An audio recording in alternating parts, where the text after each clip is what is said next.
there, mates. It's time to start a new video game review. I thank you for voting, even though I didn't get any votes on my YouTube video, but I did get votes on Twitter, and the winner is Counter-Strike Global Offensive. So, let's get started. Back when I had my laptop in 2009 or 2010, I'm not entirely sure, a friend of mine who owns a Chinese restaurant, we used to play games in the back. Most of the time it's Monopoly, Magic the Gathering, and Advance Wars on the Game Boy Advance. And then when I was basically out at his place with another friend, he basically introduced me to certain PC games, like Medal of Honor Frontal Assault, Left 4 Dead, and Counter-Strike Source, a multiplayer first-person shooter where two teams, the terrorists and the counter-terrorists, battle it out. We had fun on that game for hours, sniping at each other and having fun with the custom-made maps the community made. And it's available on Steam for $20 if you're curious. So, years later, I decided to try out Counter-Strike Global Offensive, still $20. And I'm glad to say that some elements of that game are the same as Source was. When it comes to the story of Counter-Strike, it's just your average terrorist versus counter-terrorist plot. And that's about it. Nothing else. And with that being said, let's start off with the gameplay.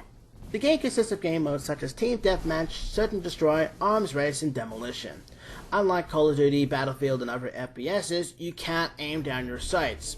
In order to be accurate with the weapon, you can only fire in short bursts and stand perfectly still, and there are no hit markers.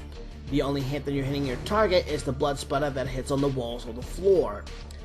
And also, getting a headshot with your weapon is usually a one-shot kill. Yikes. With Search and Destroy, you can purchase equipment like guns, tactical equipment such as flashbangs, stun grenades, and Molotovs, and any other equipment. And if you basically win a round, you get more money where you can purchase more equipment for your loadout. Arms Race is a game mode where you can start out with a weapon, and later on, as you level up by getting more kills, you get a new weapon. By hitting the highest level, which is the Golden Knife, and if you get a kill with it, your team wins.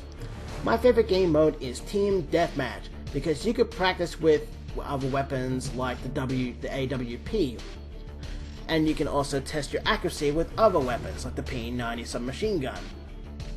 And there's Demolition. It's like Search and Destroy, but with an arms race twist. The more you kill, you get a new weapon. My only complaint with Counter-Strike Global Offensive is the ranking system. I don't see why this needs to be in the game. We can get random packages just fine, but with the ranking system, you level up so slowly, you wonder why that system is there at all. Counter-Strike Global Offensive is a fun game. You can have a lot of fun playing. It's sure it's not like Call of Duty or Battlefield, but it can be fun if you give it a try. I just don't see why the ranking system is in the game in the first place when you level up so slowly. The game is better off without it. Now, as for my next review, I'm glad to say that I just bought an Xbox One, and with it, I can start my next review. But this time, it's gonna be my first video gaming marathon. And the game series I'm gonna be covering for this marathon is